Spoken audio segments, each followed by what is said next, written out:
जय और विजय नारायण का आशीर्वाद भी प्राप्त हुआ और स्नेह भी।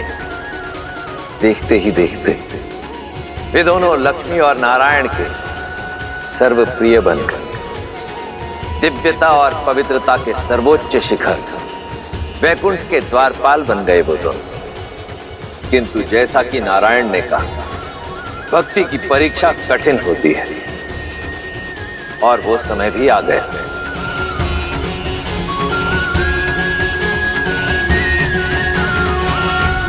जय विजय, देवी और मैं कुछ चर्चा कर रहे हैं, ध्यान रहे कोई विघ्न ना डाले। जो आज्ञा प्रभु। जो आज्ञा प्रभु।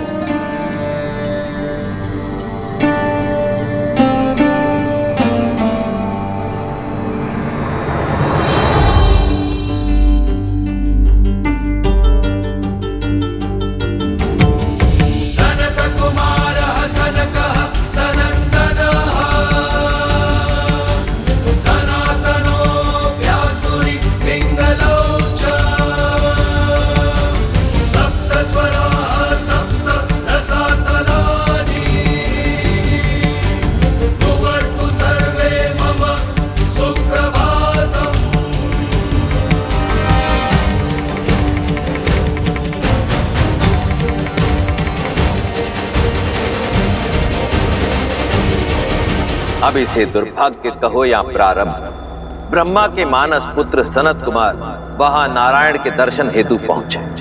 वहीं रुक जाइए।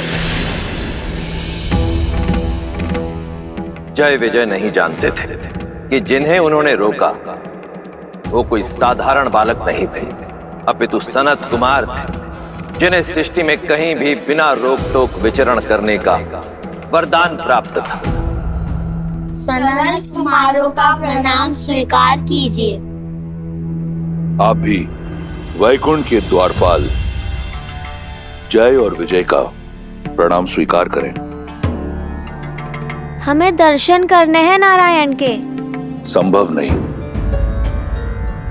प्रभु के आदेश से अभी वैकुंठ में प्रवेश वर्जित है।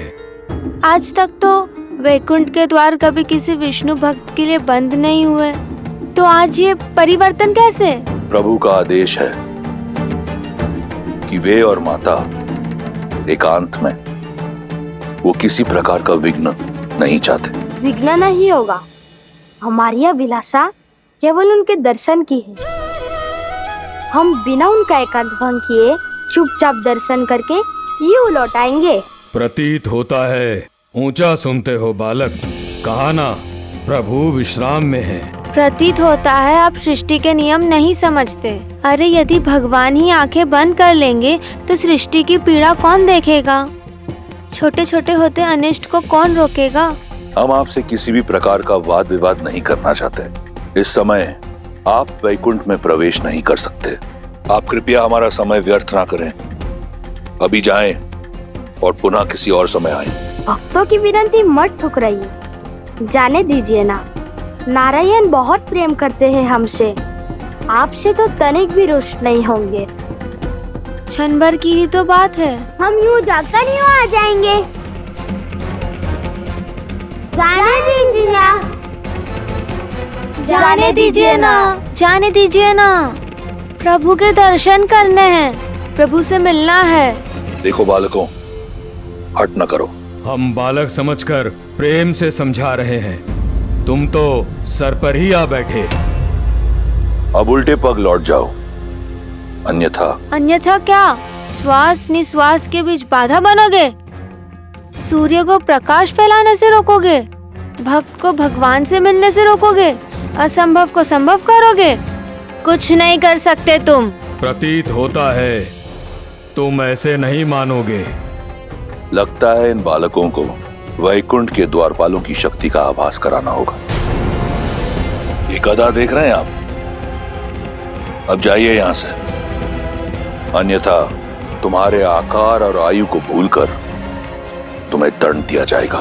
मर्यादा थी, हर सीमा लांघ दी तुमने। भक्त से भगवान है।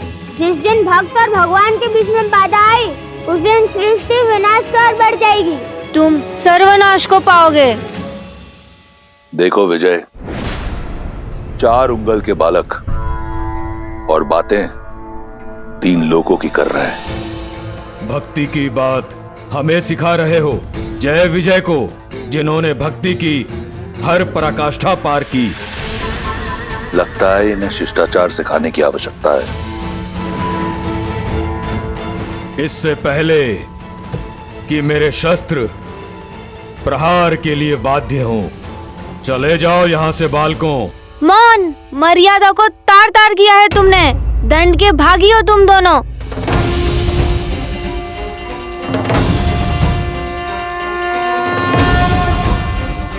वैकुंठ वो है जहाँ कुंठा नहीं, और इस वैकुंठ में तुम जैसे अभिमानियों और अधर्मियों के लिए कोई स्थान नहीं हो सकता। यहाँ रहने के अयोग्य हो तुम, कठोर से कठोर दंड के पात्र हो तुम। हम ब्रह्मपुत्र सनत कुमार तुम्हें श्राप देते हैं कि तुम अब से मृत्यु लोक में रहोगे। जिन भक्तों को तुमने भगवान से दूर रखा, अब वही तुम्हें सदा सदा के लिए भगवान से दूर करते हैं।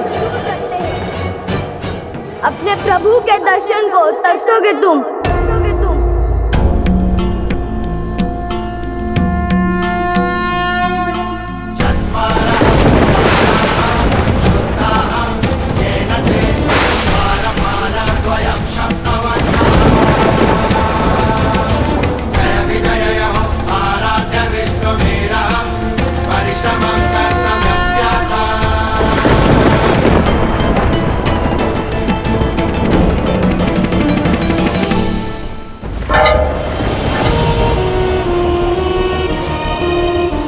क्षमा कर दीजिए हमें, बड़ी भूल हो गई हमसे।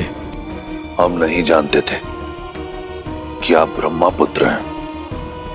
बालक समझकर आपसे उपहास कर रहे थे। यदि आप चाहें तो हमारे प्राण हर लीजिए, परंतु अपने प्रभु से वियोग का श्राप मत दीजिए।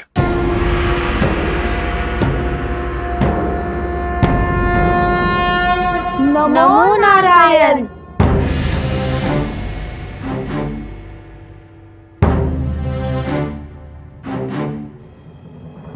सनत कुमारों, वैकुंठ में आपका स्वागत है। हमारी सहायता कीजिए प्रभु। हमें श्राप के दंड से, आपके वियोग के दंड से उबारिए प्रभु। भूल हुई है हमसे प्रभु, पर यह दंड बहुत बड़ा है। हम तो केवल अपना धर्म निभा रहे थे, आपकी आज्ञा का पालन कर रहे थे प्रभु। हमसे भूल अवश्य हुई है, परंतु हम अपराधी बनकर इतने बड़े दंड के पात्र कैसे बने? जब उत्तरदायित्व बड़ा हो तो छोटी से छोटी भूल भी बड़ा अपराध बन जाती है, क्योंकि उच्च उत्तरदायित्व वाला व्यक्ति संसार के लिए प्रेरणा बन जाता है। यह पहली भूल केवल एक ही भूल नहीं थी। तुमने बालक समझकर सनत कुमारों का अपमान किया, और बालक साधारण हो या असाधारण, सदैव प्रेम का पात्र होता है। दूसरी भूल अभिमान। ये वैकुंठ है और अभिमान सदा कुंठा का उद्गम होता है। और तीसरी भूल, तुम दोनों ने मेरे आदेश का पालन केवल सुनकर किया, समझकर नहीं किया। विघ्न डालने में और सूचना देने में अंतर होता है जय विजय। तुम आदर और सम्मान सहित इन्हें रोककर मुझे सूचना दे सकते थे। और चौथी और सबसे बड़ी भूल, तुम दोनों स्वयं मेरे भक्त हो। तुम दोनों ये कैसे भूल गए कि भक्त और भगवान के बीच का संबंध संसार का सबसे सरल नाता है। जब जब भक्त पुकारेंगे तब तब भगवान आएंगे। जब जब भक्त दर्शन की आशा करेंगे तब तब भगवान पधारेंगे। और जब जब कोई इस संबंध के बीच आएगा तब तब वो इस दंड का भागी बनेगा।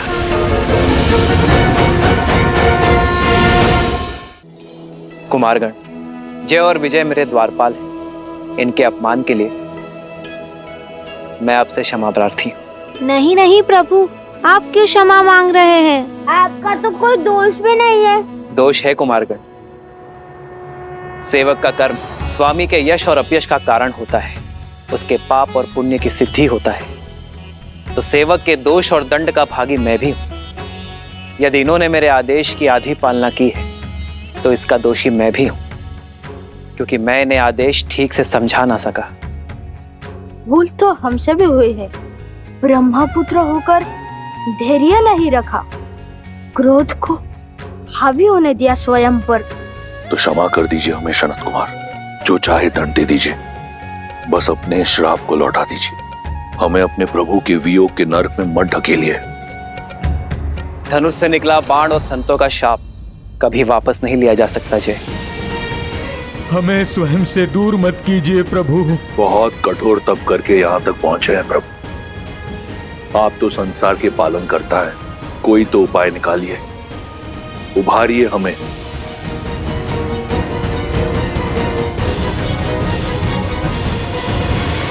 सनत कुमारों का शाप तो झूठा नहीं हो सकता, किंतु फिर भी तुम दोनों की भक्ति के कारण थोड़ी ढील दी जा सकती है। एक उपाय है जिससे तुम दोनों का दंड भी पूरा हो जाएगा और सनत कुमारों का शाप भी नहीं टूटेगा। तो बताइए प्रभु, शीघ्र अतिशीघ्र बताइए। 2 विकल्प है तुम्हारे पास, या तो 7 जन्मों के लिए मृत्यु लोक में मेरे भक्त बनकर रहो, या अगले 3 जन्मों तक मुझसे शत्रुता निभाओ, फिर वैकुंठ लौटकर आ पाओगे। चयन तुम्हारा है।